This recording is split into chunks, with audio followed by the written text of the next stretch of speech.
இந்த நாளிலும் நாம் இருதய கடினம் என்கிற ஒரு தலைப்பிலே நாம்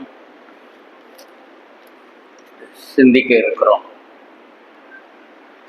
ஆண்டவர் ஏதேன் தோட்டத்திலே நம்மளை வைத்து அங்கே படைத்து ஏதேன் தோட்டத்திலே வைத்த பொழுது நம்ம இருதயம் எப்படி இருந்திருக்கும்? அப்புறம் கொஞ்ச நாள் கழிச்சு அண்ணனுக்கும் தம்பிக்கும்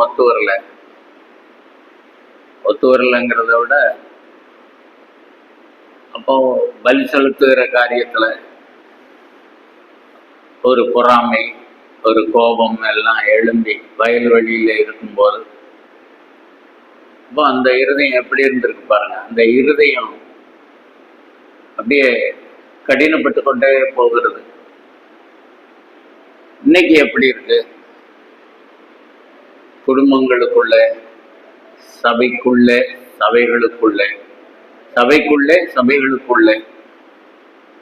சமுதாயத்துக்குள்ள, அதாவது ஊருக்குள்ள எல்லாம் பார்த்தீங்கன்னா ஒரு அந்த இருதயம் கடினப்பட்டு கொண்டே போகிறது. இப்போ அதை சாஃப்டா ஆக்குறதுக்கு வழி இல்லையோ? நம்ம கூட நினைச்சு பார்ப்போம். இப்படி கல்லா இருக்கேன் அவன் மனசு, இப்போ இப்படியே தான் இருப்பானா? எப்போ கடைசி வரைக்கும் இப்படிதான் இருக்க போறானா? ஆனா ஆண்டவர் அப்படி சொல்லலை. நான் உங்கள் கல்லான இருதயத்தை எடுத்து போட்டு சதையான இருதயத்தை உங்களுக்கு தருவேன். அப்போ ஆண்டவர் அவரை ஏற்றுக்கொண்டு அவருக்கு பிரியமாய் கீழ்ப்படிந்து வாழும்போது நிச்சயமா அந்த கல்லான இருதயத்தை சதையான இருதயமாய் கர்த்தர் மாற்றுவார். சில சமயம் ரொம்ப வைராக்கியமா சொல்றோம்ல, நான் செத்தாலும் அந்த வீட்டு வாசப்படியில கால் மிதிக்க மாட்டேன். இப்போ இதெல்லாம் அந்த கடினத்தினுடைய வெளிப்பாடு. நம்ம ரட்சிக்கப்பட்டதுக்கான அடையாளம் அதுவல்ல. ரட்சிக்கப்பட்டதுக்கான அடையாளம் அந்த அந்த கல் மனது இழக்கி எல்லாம் நம்ம பாடல்கள்ல பாடுறோம், கல் மனது இழக்கப்படுகிறது. இப்போ இதெல்லாம் அடிப்படையாக வச்சு சில காரியங்களை நாம் சிந்திக்கலாம். ஆனா சில இடத்துல ஆண்டவரே கடினப்படுத்துறாருன்னு வருது. என்ன சொல்ல? கர்த்தர் யாருடைய இருதயத்தை கடினப்படுத்தினார்? பார்வோனுடைய இருதயத்தை. அப்போ ஆண்டவர் கடினப்படுத்திட்டாருன்னா நமக்கு ஒண்ணுமே சொல்ல முடியாது. இங்க கவனிக்கிறீங்களா? ஆண்டவரே கடினப்படுத்திட்டா அப்ப எப்படி அவர் நம்மகிட்ட ஒரு சதையான இருதயம் எதிர்பார்க்க முடியும்னு நினைக்காதீங்க. பார்வோன் பார்த்தான், இந்த ஜனங்கள்லாம் ஒவ்வொரு காரணத்தை சொல்லிட்டு ஊருக்கு போகணுங்காங்க, பலி செலுத்த போகணுங்கிறாங்க, எல்லாரும் போகணுங்கிறாங்க, அவங்க ஆடு மாடுகளோட போகணுங்கிறாங்க. அப்போ ஏன் பார்வோன் விடலை? இந்த கேள்விக்கு பதில் உங்களுக்கு தெரிஞ்சிருக்கும். ஏன் பார்வோன் இஸ்ரவேல் ஜனத்தை இருக்கும்படி விரும்புகிறான், போகக்கூடாதுன்னு ஏன் சொல்றான்? அவனுக்கு வேலை செய்ய ஆள் வேணும். ஆரம்பத்துல எப்படி இருந்தது? அவங்களாலதான் அந்த நாட்டுக்கே ஒரு வகையான ரட்சிப்பு, ஆத்தும ரட்சிப்பு அல்ல, ஒரு வகையான ரட்சிப்புன்னா என்ன? அவங்க காப்பாற்றப்பட்டதே கர்த்தருடைய பிள்ளைகளால தானே. இல்லைன்னா பஞ்சத்துல அழிஞ்சிருப்பாங்களே, எகிப்து தேசமே அழிஞ்சிருக்கும். ஆனா கர்த்தர் தம்முடைய பிள்ளையை கொண்டு வந்து அங்கே மாற்றங்களை ஏற்படுத்தி ரட்சிப்பை கொண்டு வந்தார், அல்லது அந்த தேசத்தை காப்பாற்றினார். அதெல்லாம் நினைக்கல. நம்ம என்ன வாசிச்சோம்? கொஞ்ச நாள் கழிச்ச பிறகு யோசேப்பை அறியாத ஒரு ராஜன், ராஜா, ஒரு ராஜன் வந்தான். யோசேப்பை பத்தியே தெரியாத ஒரு சந்ததி வந்துருச்சு. யோசேப்பா அது யாரு? அந்த யோசேப்பை பத்தியே தெரியாத ஒரு சந்ததி வந்துருச்சு. அந்த அளவுக்கு வந்த பிறகு உதவியாக இருக்க வேண்டும் அப்படி இவங்களை அடிமையா வச்சு வேலை வாங்கணும். ஏன்னா இவங்க மாடு மாதிரி உழைக்கணும், உழைக்காட்டாலும் உழைக்க வைக்கணும். இப்போ நார்த் இந்தியாவில இருந்து நம்ம பக்கங்கள்ல வேலைக்கு வர்றதுல பெரிய பெரிய பாலங்கள், சென்னை பக்கம்லாம் போயிருப்பீங்க. அங்க அந்த பாலங்கள் கட்டுறது மற்ற இதுல பூரா யார் அதிகமா இருப்பான்? நார்த் இந்தியன், வட இந்தியர்கள் தான் அதிகமா இருக்காங்க. இரவு பகலா வேலை பார்ப்பான், மாடு மாதிரி உழைப்பான். அவன்கிட்ட பல குறைகள் இருந்தாலும் அதனால அவனை இப்ப நம்மாள்கள் எப்படி வேலை செய்வாங்க? நம்மாள்கள் ஒரு இப்படி வேலையில கொண்டு விட்டா என்ன, எத்தனை மணிக்கு வருவாங்க? அவங்க ஆபீஸ் டைம் 10 மணிக்கு தான் வருவாங்க. அதுக்கப்புறம் வேலை அங்கிட்டு கிட்ட கொஞ்சம் அவன் பீடியை பார்த்த வைப்பான் ஒருத்தன், இன்னொருத்தன் எந்த பேசி முடிச்சு வேலை ஆரம்பிக்க 11 மணி தான் வரைக்கும் தான். அப்புறம் அவங்களுக்கு டீ டைம், வெறும் டீ ஏற்றுக்க மாட்டான். அணுகுண்டு சைஸில் இருக்கிற முட்டைக்கோசு இல்லை ஏதாவது வடகிட வாங்கி கொடுத்து டீ கொடுத்தா தான் வண்டி ஓடும். இது 11 to 11:30, அப்புறம் 1 hour வேலை, அவ்வளோதான். இவன் அப்படி கிடையாது.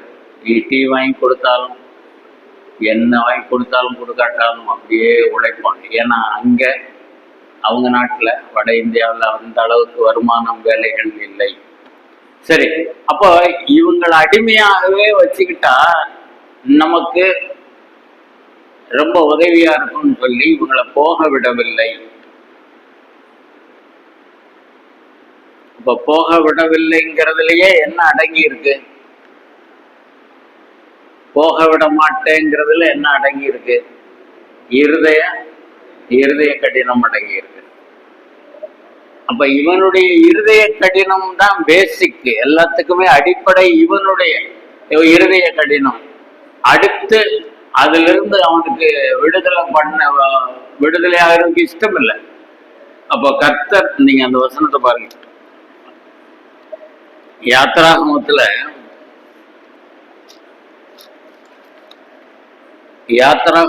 4வது அதிகாரத்துல வருது, 5வது அதிகாரத்துல வருது.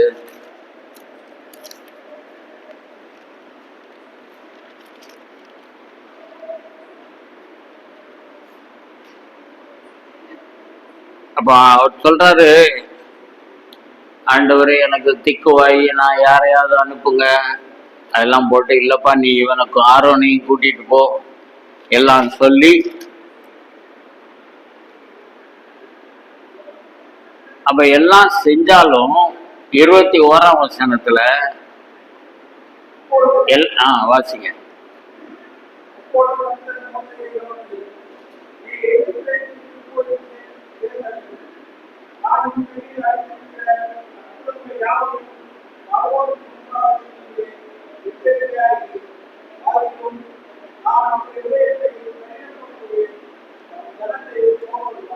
நான் அவனுடைய இருதயத்தை கடினப்படுத்துவேன். ஏன் கடினப்படுத்துவேன்? அவன் கடினமாக இருக்கிறான், அதுல இருந்து விடுதலை பெறதுக்கு மனசு இல்லை. இப்ப இன்னைக்கும் பாருங்க, நம்ம சில காரியத்துல ரொம்ப கடினமா இருக்கோம்ல. நான் இப்ப கொஞ்ச நேரத்துக்கு முந்தைய சொன்னேன், அவன் வீட்டுக்கு போகவே மாட்டேன், முகத்துல முழிக்கவே மாட்டேன், கை கொடுக்க மாட்டேன், இப்படியெல்லாம் ஒரு தீர்மானத்தோடு இருக்கும்போது, அதான் பேசிக், எல்லாத்துக்கும் அடிப்படை அதுதான். நம்முடைய தீர்மானம், அதை விட நம்முடைய வைராக்கியம், மாம்ச வைராக்கியம் நமக்கு இருக்கும்போது அதுதான் இதற்கு ஆரம்பம். அப்போ ஆண்டவர் உணர்த்துவாரு, நீ இப்படி வைராக்கியமா இருக்காத, எவ்வளவு நாள் இன்னும் வைராக்கியமா இருக்க போற? அந்த வைராக்கியத்திலேயே நீ காலத்தை ஓட்ட போறியா? யோனாட்ட கேட்டார்ல, நீ இப்படியே எரிச்சலாவே இருக்க போறியப்பா? சாரி கேட்டிருந்தா எவ்வளவு சந்தோஷமா இருந்திருக்கு, அந்த இதே வேற மாதிரி முடியும். யோனா சாரி கேட்டாரா? ஹலோ, ஒண்ணு ஏதாவது பேசுங்க, நமக்கு ஒண்ணு சண்டை பிரச்சனை ஒண்ணு இல்லை.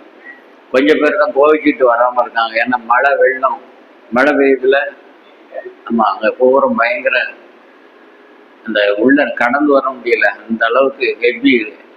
சரி, சிலர் அதை நம்பி வேற எட்டி பார்க்குறாங்க மழை வேண்டு. இப்போ நான் கேட்கறது, இந்த பார்வோனுடைய இருதயம் கடினமானது போல நமக்கும் ஆரம்பத்துல கடினம் ஆயிடுச்சுன்னு வைங்க. இந்த கடினமாவே நம்ம வாழ்நாளெல்லாம் போறது ஆண்டவருடைய சித்தம் அல்ல. நம்ம மனசை கடினப்படுத்த ஆரம்பிச்சிட்டோம். போக வேண்டிய இடம் எது? ஆண்டவருடைய சமூகம். ஆண்டவரே, இந்த இருதய கடினத்தை மாற்றும்.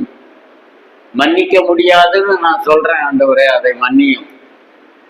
அந்த சொல்றத மன்னியும், என்னை மன்னியும். அந்த ஒரு சாஃப்ட்னஸ், ஒரு என்னுடைய இருதயத்துல ஒரு இளகிய மனசு இல்லை ஆண்டவரே. அவன் செஞ்ச தப்பு தான் எனக்கு ஞாபகத்துல வந்துகிட்டே இருக்கு. அந்த குற்றம் திரும்ப திரும்ப வருகிறது. ஆனால் என்னுடைய ஏராளமான குற்றங்களை எல்லாம் மன்னிச்சீங்களே.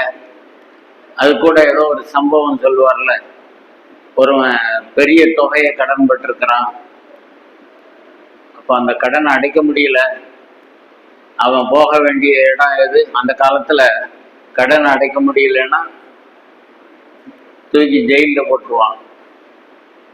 அப்போ அதெல்லாம் ராஜா சொல்லிட்டாரு, அதெல்லாம் நீ கொடுக்கலன்னா உனக்கு தண்டனை தான்.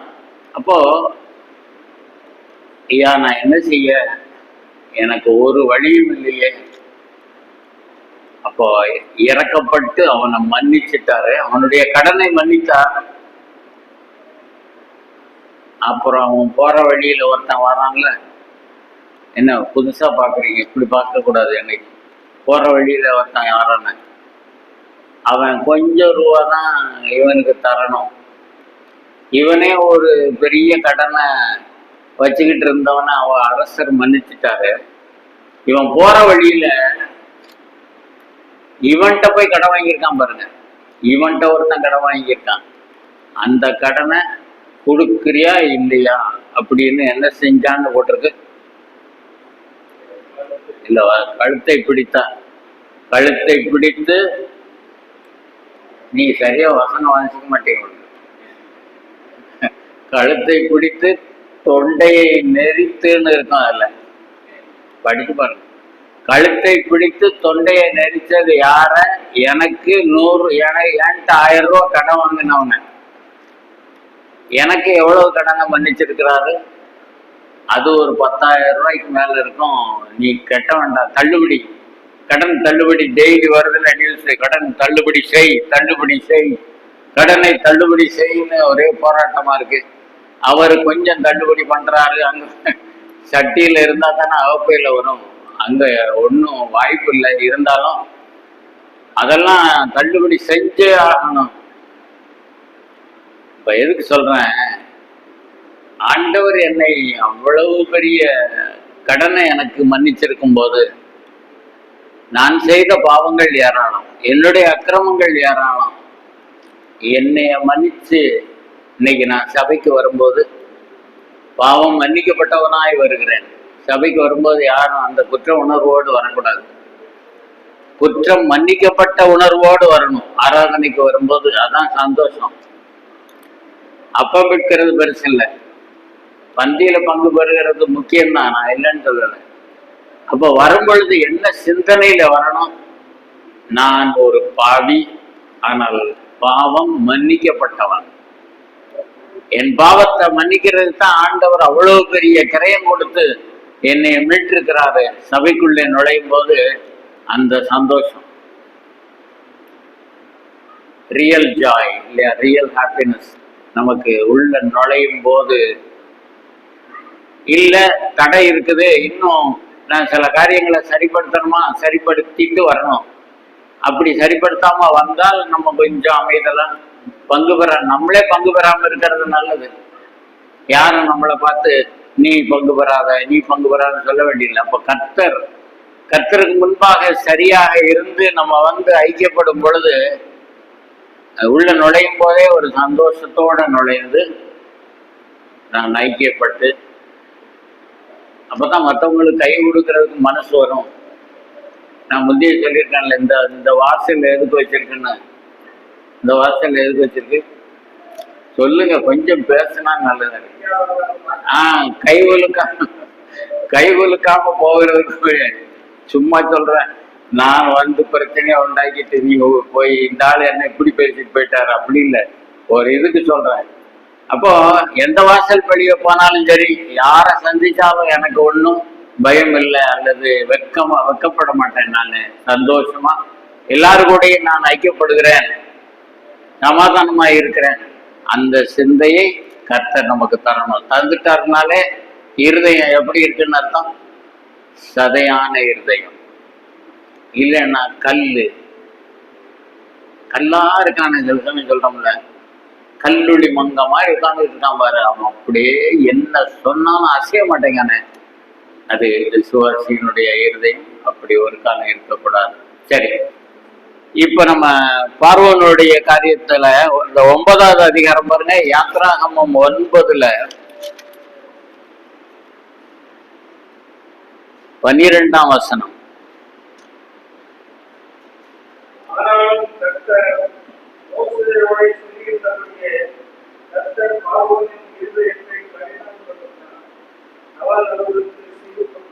பாருங்க, அப்ப இங்க ஆண்டவர் ஏன் கடினப்படுத்துறாருன்னா, அதுக்கு முந்தி உள்ளதெல்லாம் படிச்சு பாருங்க. அவ்வளவும் வாதைகள். இந்த என்ன வாதை? அது கொப்புளங்கள். எல்லாரு மேலும் மந்திரவாதிகள், யாரு மேல எல்லாரு மேலேயும் போற கொப்புளமா வருது. அது ஒரு வாதை. அப்ப அவ்வளவு அனுப்பியும் போக விட மாட்டேன். இப்ப கர்த்தர் என்ன சொல்றாரு? உன்னை எவ்வளவோ சிக்ஷித்தேன்ல, நீ என்னுடைய பிள்ளையா இருக்கிறதுனால சிக்ஷிக்கிறேன். உலக மனுஷனை கூட ரொம்ப சிக்ஷிக்க மாட்டாரு. அவங்களுக்கு சில தண்டனைகள் வரலாம். ஆனா ஆண்டவர் நம்மளை, நீங்க யோசிச்சு பாருங்க, அவன் என்னென்னமோ செய்யறான், அவன்லாம் நல்லா இருக்கான். நானு இந்த தப்பு பண்ணிட்டேன், எனக்கு அடி கொடுத்துக்கிட்டு இருக்காரு ஐயா.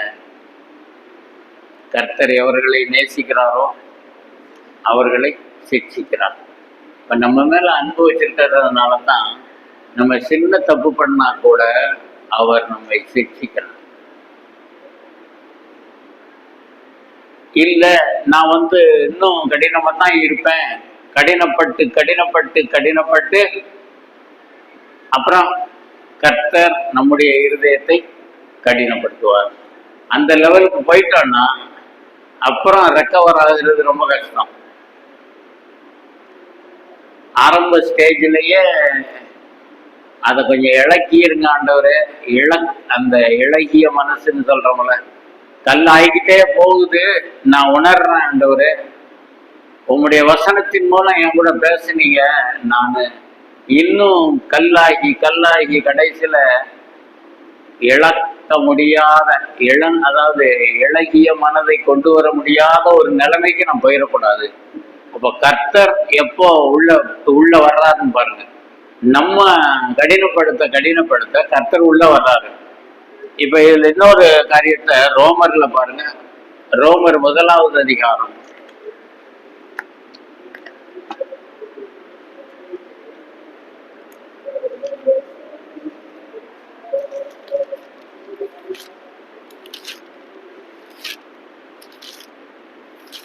ரோமர் 1ஆம் அதிகாரம்.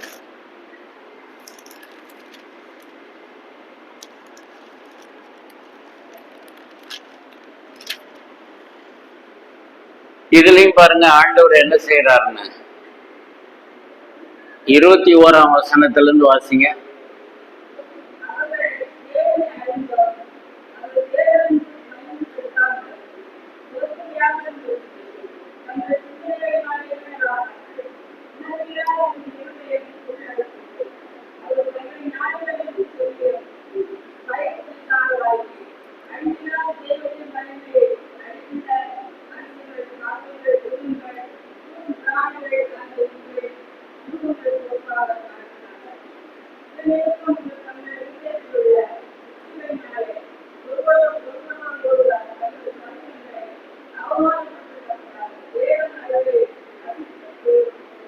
சரி, இப்போ இங்க பாருங்க, தேவன் ஒப்பு கொடுத்தார். இப்ப நம்ம அர்த்தம் சிந்திச்சுக்கிட்டு இருக்கோம். தேவன் கடினப்படுத்தினார்.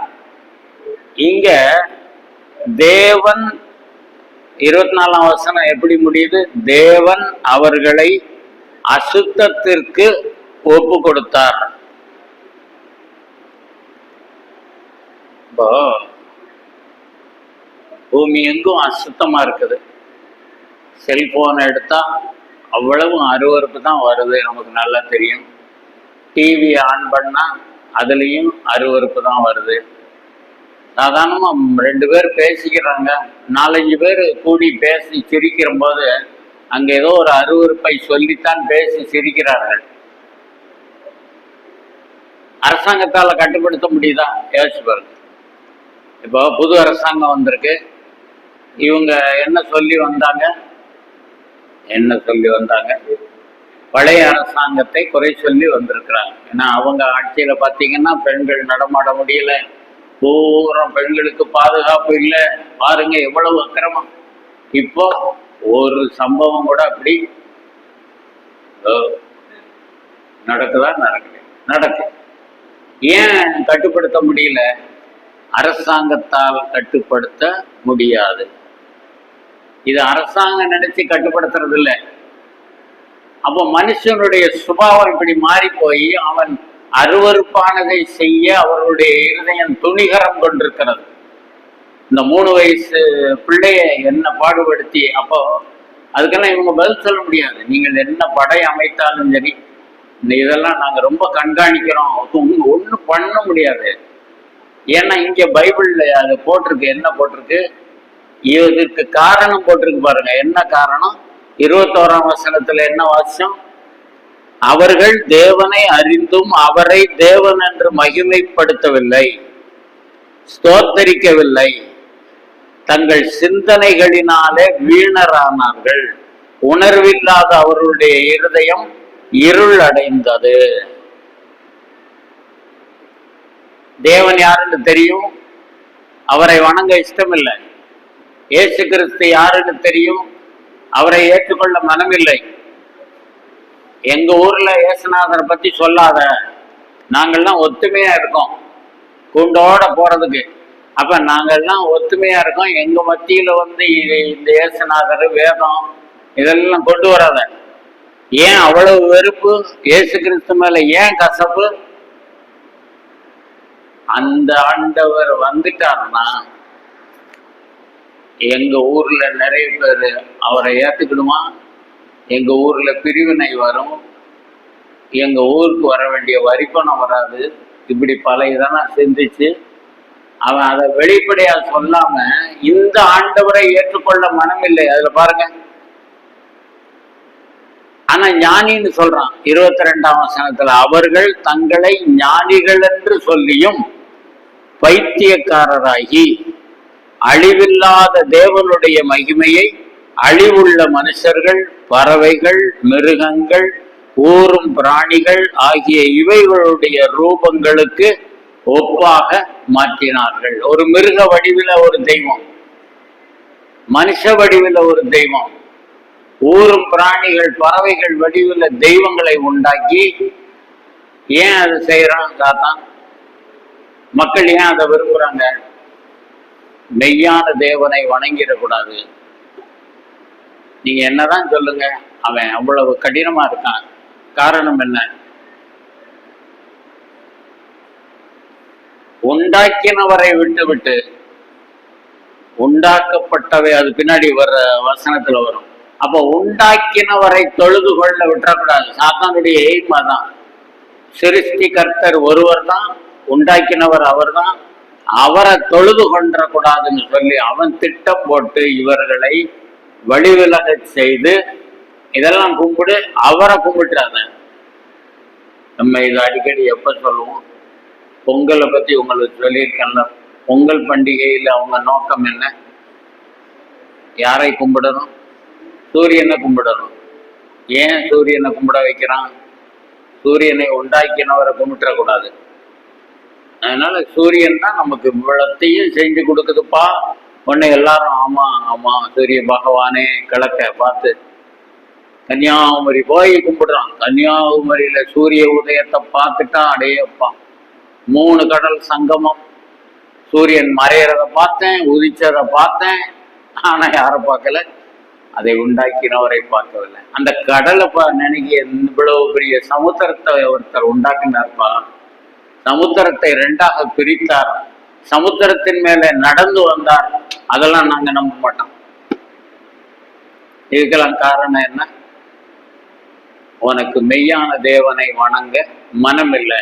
அப்போ அடிப்படை காரணம் யாரு? ஆண்டவர் இல்லை, மனிதன் தான் காரணம். இந்த அடிப்படை காரணம் அதை விட்டு வெளியே மனசு வர்றதுக்கு மனசு இல்லாதனால இந்த பாயிண்ட் 24 கடைசி, தேவன் அவர்களை அசுத்தத்திற்கு, அப்ப அசுத்தமான வாழ்க்கை ஏன் நடக்குது? இதுதான் காரணம்.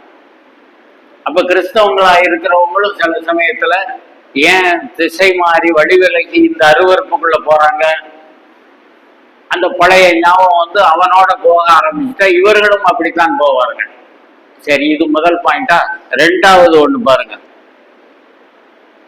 26ஆம் வசனத்தை வாசிங்க. ஆரம்பம் மட்டும் வாசிங்க. 26. சரி, இது நிமித்தம் தேவன் அவர்களை, தேவன் ஒப்பு கொடுத்தார்னு பார்த்துட்டே வரோம்.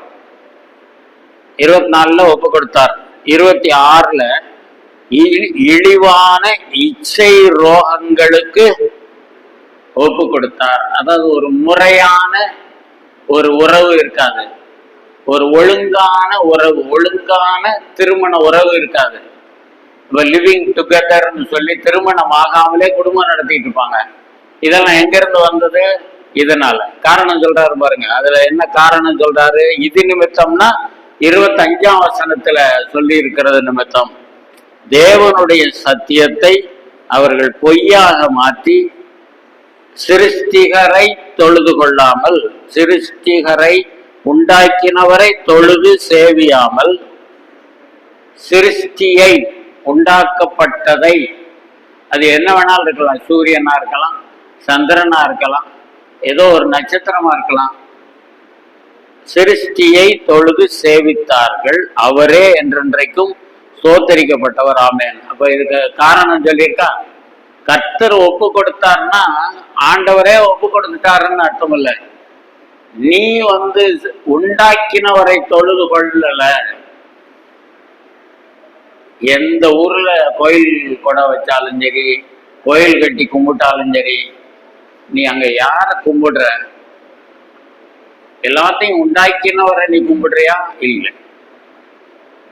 அப்ப நீ உண்டாக்கினவரை மறந்து அல்லது வெறுத்து அவரை ஒதுக்கி விட்டு உண்டாக்கப்பட்டவைகள் எதுவா இருந்தாலும் சரி, அங்க ஒரு நாய் நிற்கும். சிலையை சொல்றேன், சாமி கிட்ட நாய், 4 திசைக்கும் 4 சாமி. அது அந்த நாய் அந்த ஊரை பாதுகாக்கும். வேட்ட நாய் இல்லை, நம்ம தெரு நாய் தான். அதை பார்த்தா அப்படி தெரியும். எதுக்கு இதெல்லாம் வச்சிருக்கான்? நமக்கு ஒரு தைரியம், நம்ம ஊரை இந்த சாமி பாதுகாக்குது. நீ உண்மையான ஆண்டவரை தேடாம நீயா உண்டாக்கி சில காரியங்களை வைத்து மிருகங்கள், பறவைகள், ஊரும் பிராணிகள், இந்த இதெல்லாம் வச்சு நீ வணங்கும் போது ஒழுக்கமான வாழ்க்கையே ஒழுக்கம் கெட்டு போய் விடுகிறதா தான் அங்க இழிவான இச்சை ரோகம்னா அதான் அர்த்தம். சரி, இன்னொன்னு ஒப்பு கொடுத்தாரு வருது பாருங்க, 28ஆம் வசனம். 28 கடைசி உள்ள முதல் வசனம், முதல் பகுதியில இருந்து வாசிங்க. 28.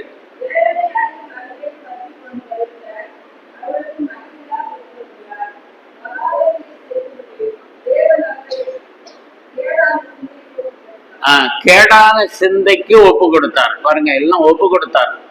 கேடான சிந்தைக்கு ஏன் ஒப்பு கொடுத்தார்?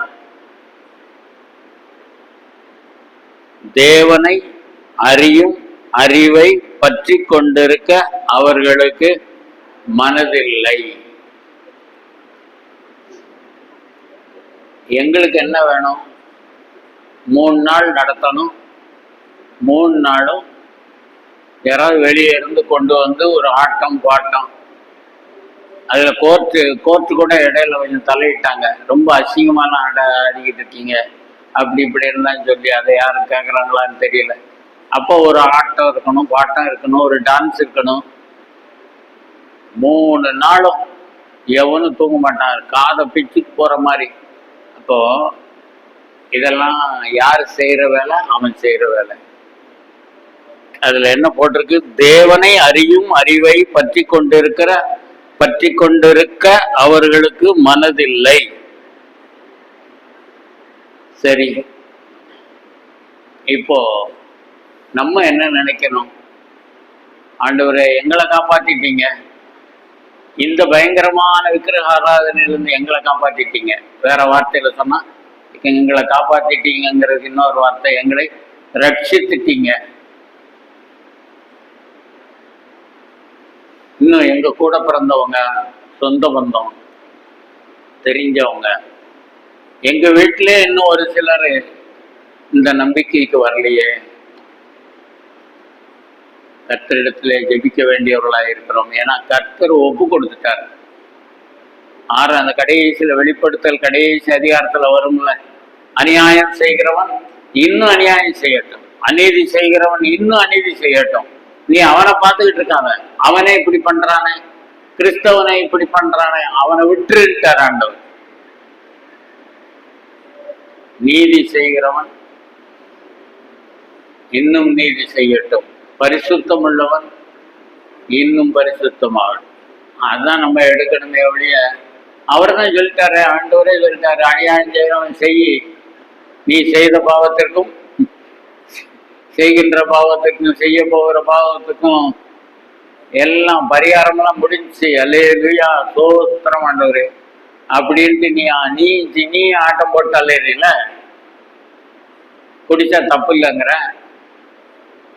சபையில எங்களுக்கெல்லாம் அப்படியே கட்டுக்கடங்காம அப்படியே உணர்ச்சி வசப்பட்டு ஆண்டவரை நாங்க துதிச்சு ஆராதிச்சு, நாங்க மேலையும் கீழையும் குதிச்சு, இந்த மாதிரி இவ்வளவு ஹைட் இருக்கணும், இல்லைன்னா மண்டை கண்டையில உடஞ்சி போகும். அப்போ குதியாட்டமும் ஆட்டமும் போட்டு நாங்களும் அவர்களை போல ஒண்ணுமே செய்ய முடியாது. சிலருக்கு நம்ம சபைகளுடைய ஆராதனை முறை பிடிக்காது. என்ன ஒண்ணுமே ஒரு சத்தமும் இல்லை, ஒண்ணும் இல்லை. 4-5 பேர் தூங்கிட்டு இருக்காங்க பின்னாடி, சிலர் வெளியே உட்காந்து மிச்சர் சாப்பிட்டுட்டு இருக்காங்க. ஒரு ஆவியங்கான ஒண்ணு காண. அதனுடைய அர்த்தத்தை தெரிந்தவர்கள் அர்த்தத்தோடு வந்து ஆராதிச்சுட்டு போவாங்க. மற்றவர்களுக்கு அது ஒரு மாதிரி எம்டியா தெரியும், ஒண்ணுமே இல்லைப்பா உங்க சபையில என்ன இருக்கு. அப்போ இப்படியெல்லாம் மக்கள் நம்மை குறித்து விமர்சித்தாலும், ஆண்டவரே எங்களுக்கு என்ன இருக்கக்கூடாது தெரியுமா? இதெல்லாம் இருக்கக்கூடாது. எதெல்லாம் இருக்கக்கூடாது? அசுத்தத்திற்கு ஒப்பு கொடுக்கப்பட்ட நிலைமை எங்கள் சபையில காணப்படக்கூடாது. இழிவான இச்சை ரோகத்தை நடப்பிக்கிறவர்கள் எங்க சபையில காணப்படக்கூடாது. கேடான சிந்தை கொண்டவர்கள் எங்க சபையில இருக்கக்கூடாது. எல்லாருமே அவர் விரும்புகிற பரிசுத்தத்தோடு நாங்க இருக்கணும் ஆண்டவரே.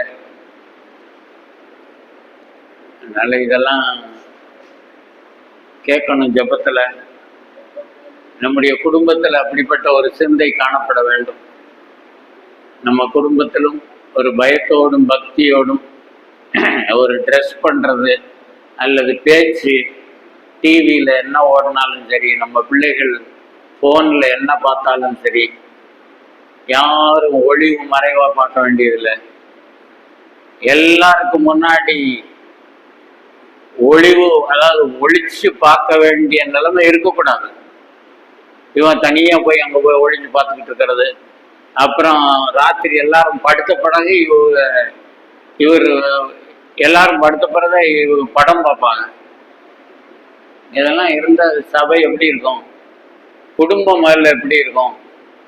அப்போ கர்த்தர் என்ன சொல்றாரு? நீ முதல்ல இந்த காரியங்களை சரிப்படுத்தாம அதிலே போனா கர்த்தர் ஒப்பு கொடுத்துருவாரு. இப்ப அப்படித்தான் போட்டிருக்கு. எல்லாத்துக்கும் ஒப்பு கொடுத்துருவாருன்னா நீங்க எப்படி போங்க, நான் சொல்லி பார்த்தேன் நீங்க கேட்கல போ, அவ்வளோ. அதனால நம்ம அந்த கைவிடப்பட்ட ஒரு நிலைமைக்கு ஒரு நாளும் போகக்கூடாது. இன்னும் 1-2 வசனங்களை பார்த்து முடிக்கலாம். 81ஆம் சங்கீதத்துக்கு வாங்க. சங்கீதம் 81.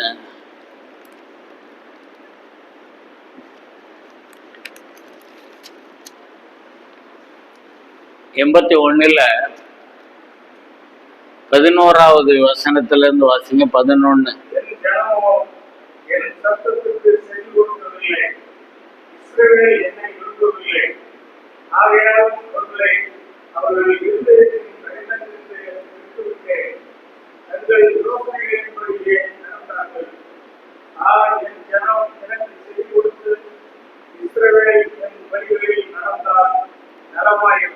எப்படி மனசுல ஒரு தகப்பன் பிள்ளைய பார்த்து நினைக்கிறாரு பார்த்தீங்களா?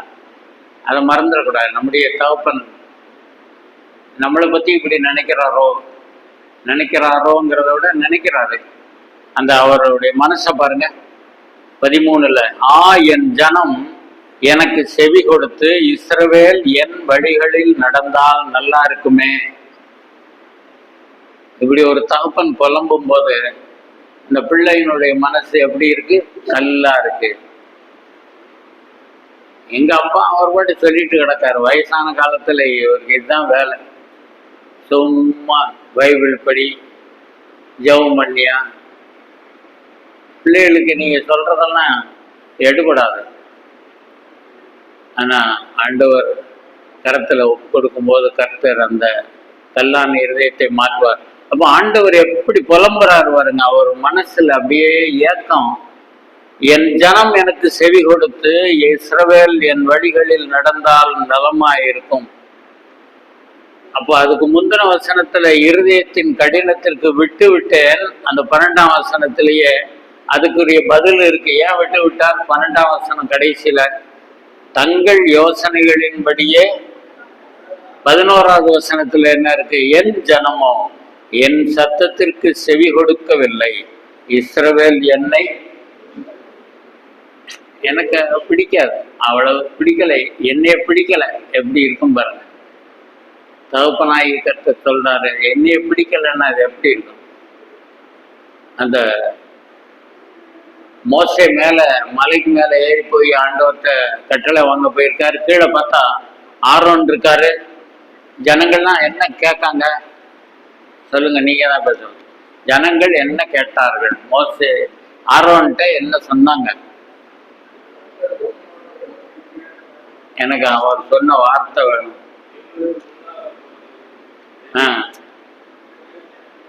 அதுக்கு முந்தி எங்களை நடத்தி கொண்டு வந்த மோசேக்கு என்ன சம்பவித்ததோ அறியோம். என்னங்க அவன் எங்க போயிருக்கான்? எங்கேயோ கடைக்கு போய் என்னவோ வாங்க போயிருக்கானா? கொலசரக்கா வாங்க போயிருக்கான். ஆண்டவரை போய் பார்க்க போயிருக்கிறவனுக்கு என்ன ஆகும்? அவங்க குழப்பத்தை பாருங்க. மோசேக்கு என்ன ஆச்சோ, சரி என்ன ஆச்சோன்னா நீ என்ன செய்யணும்? நம்ம எல்லாரும் சேர்ந்து முழங்கால் படிட்டு ஜெபிப்போம்னு சொல்லலாம்ல. மோசே பத்திரமா வரணும், அதுக்காக ஜெபம் பண்ணுவோம். மோசே சீக்கிரம் வரணும், அதுக்காக ஜெபம் பண்ணுவோம். அந்த அறிவு இருக்கா? என்ன சொல்றா அத்தனை பேரும்? மோசேக்கு என்னாச்சோ தெரியல. எங்களுக்கு முன் செல்லும் தெய்வங்களை உண்டு பண்ணும் அறிவு, இந்த அறிவெல்லாம் எப்படி வந்துச்சோ எனக்கே புரியல. அவன் வரலைன்னா, அல்லது வேற ஒரு ஆள், ஐயா நீங்க இருக்கீங்கல்ல, நீங்க பாத்துக்கோங்க, நீங்க இன்சார்ஜ், உங்க இன்சார்ஜில் விட்டுட்டு அவர் போயிருக்காரு, இதெல்லாம் தெரியாதா? வேற தெய்வங்களை உண்டு பண்ணும். இது யாரு காதுல விழுந்துச்சு? ஆண்டவர் காதுல விழுந்திருக்கும் கண்டிப்பா. யாரு காதுல விழல? மோசே காதுல விழல. மோசைக்கு ஒண்ணுமே தெரியாது, இங்க என்ன நடக்குன்னு ஒண்ணும் தெரியாது. ஆண்டவர் கடைசி சொல்ல, ஏய் சீக்கிரமா இறங்கி போ. என்ன ஜனங்கள்? உன் ஜனங்கள். என் ஜனம் இல்லை, என் பிள்ளைலாம் சொல்றதுக்கு எனக்கு இஷ்டம் இல்லை. உன் ஜனம் தன்னை கெடுத்து கொண்டிருக்கிறது, போ.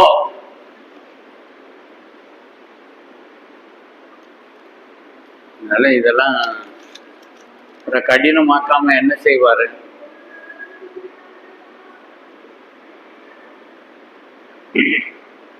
அதனால நம்ம அந்த 81ஆம் சங்கீதத்துல தான் வாசித்தோம்.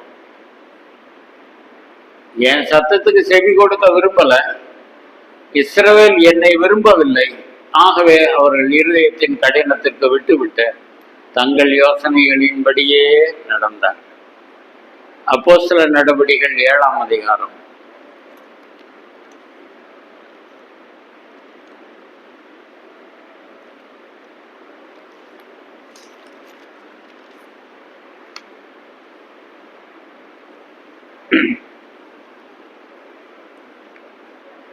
அப்போஸ்தலர் 7 அந்த நம்ம பார்த்த சம்பவத்தை அடிப்படையா 40ல இருந்து வாசிங்க. ஆரோனை நோக்கி, எகிப்து தேசத்திலிருந்து எங்களை அழைத்து கொண்டு வந்த அந்த மோசேக்கு என்ன சம்பவித்ததோ அறியோம். ஆதலால் எங்களுக்கு முன் செல்லும் தெய்வங்களை எங்களுக்கு உண்டு பண்ணும் என்று சொல்லி அந்நாட்களில் ஒரு கன்றுக்குட்டியை உண்டு பண்ணி அந்த விக்கிரகத்துக்கு பலியிட்டு தங்கள் கையின் கிரியைகளில் களி கூர்ந்தார்கள். எப்படி மனசு எனக்கு தெரியல, உங்களுக்கு புரியுதோ என்னமோ, எனக்கு தான் விளங்கலை. என்னுடைய அறிவுக்கு ஒண்ணுமே புரியல. என்ன புரியலன்னா, எப்படி ஒரு இன்னொரு சாமியை உண்டாக்கி கும்பிட மனசு வந்தது.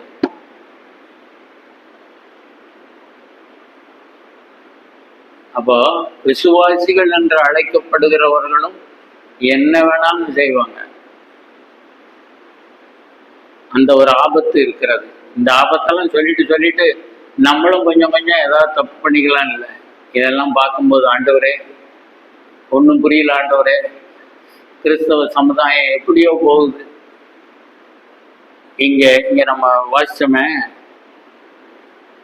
அந்நாட்களில் ஒரு கன்றுக்குட்டியை 41ஆம் வசனம் உண்டு பண்ணி அந்த விக்கிரகத்திற்கு பலியிட்டு தங்கள் கையின் கிரியைகளில் களி கூர்ந்தார்கள்.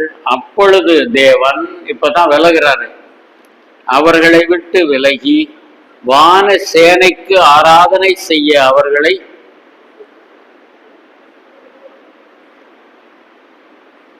எல்லாம் வான சேனை என்னென்ன உண்டாக்கின பாருங்க. 43ஆம் வசனத்துல பணிந்து கொள்ளும்படி நீங்கள் உண்டாக்கின சொரூபங்களாகிய மோலோகியினுடைய கூடாரத்தையும் உங்கள் தேவனாகிய ரெம்பான் என்னும் நட்சத்திர சுரூபத்தையும் சுமந்தீர்களே, ஆகையால் உங்களை பாபிலோனுக்கு அப்புறத்திலே குடிபோக பண்ணுவேன் என்றும் தீர்க்க தரிசிகளின் புஸ்தகத்தில் எழுதியிருக்கிறதே.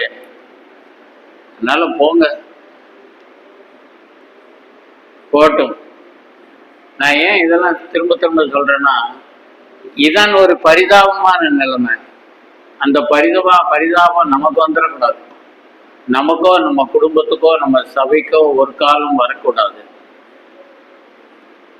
எந்த பரிதாபமான நிலைமை? நான் அவர்கள் இஷ்டத்துக்கு விட்டு விட்டேன், எப்படியும் போட்டும் போ. ஞாயிற்றுக்கிழமை அப்பத்துல கை வைக்கிற ஒரு மனுஷன் மற்ற நாள்ல இஷ்டப்படி வாழும்போது ஆண்டவர் சொல்லி பார்ப்பாரு, ஒன்றும் கேட்கலையா? சிலருக்கு தண்டனை கொடுத்தும் பார்ப்பாரு. விட்டுரு இந்த ஸ்கூல்ல வகுப்புகள்ல பையங்களை சொல்லி கொடுத்தே வருவார் வாத்தியாரு.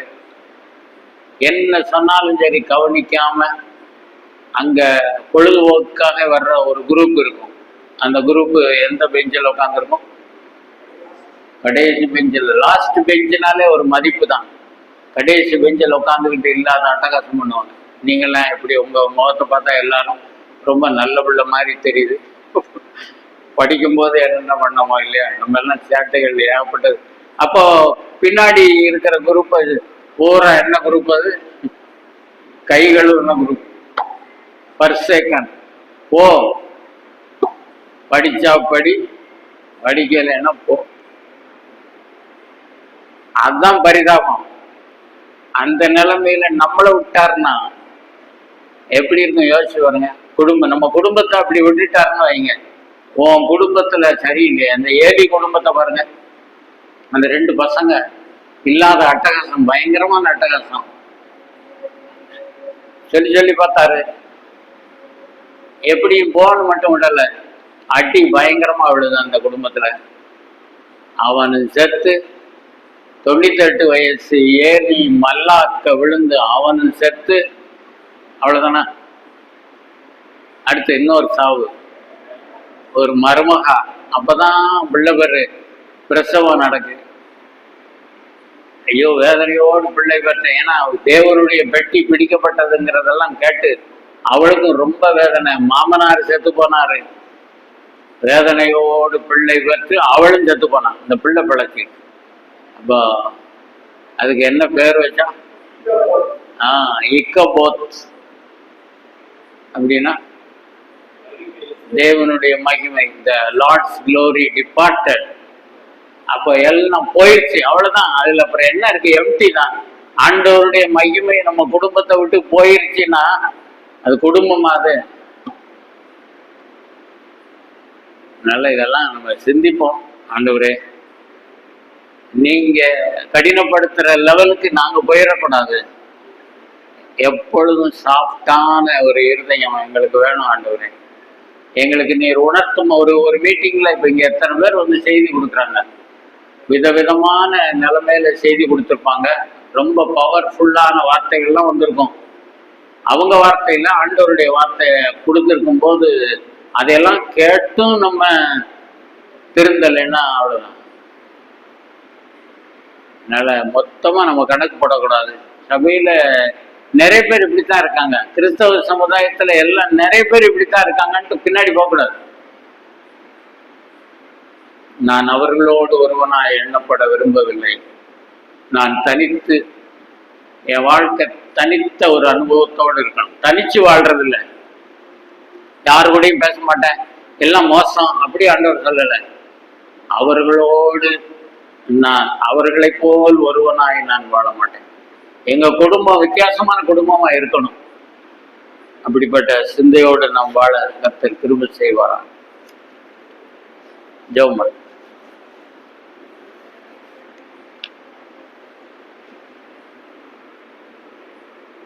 அன்பும் கிருபையும் இரக்கமுள்ள கர்த்தாவே, உண்மை நன்றியோடு துதிக்கிறோம்.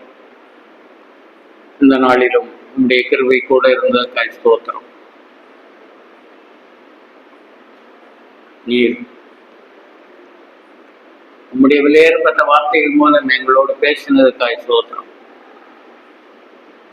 செய்தி கொடுக்கிறவர்களுக்கும் செய்தியை கேட்கிறவர்களுக்கும் எச்சரிப்பாக பிரயோஜனமாக வழி நடத்துகிற ஆண்டவரே, உங்களுடைய வார்த்தைகள் மூலம் வழி நடத்துகிறவரே, பேசுகிறவரே, உமக்கு ஸ்தோத்திரம். நாங்கள் எத்தனை செய்திகளை கேட்டிருக்கிறோம். இன்னும் இருதயத்துல ஏதோ ஒரு பகுதியை கடினமாக்கி கொண்டு வாழக்கூடாது. உதவி செய்யும்.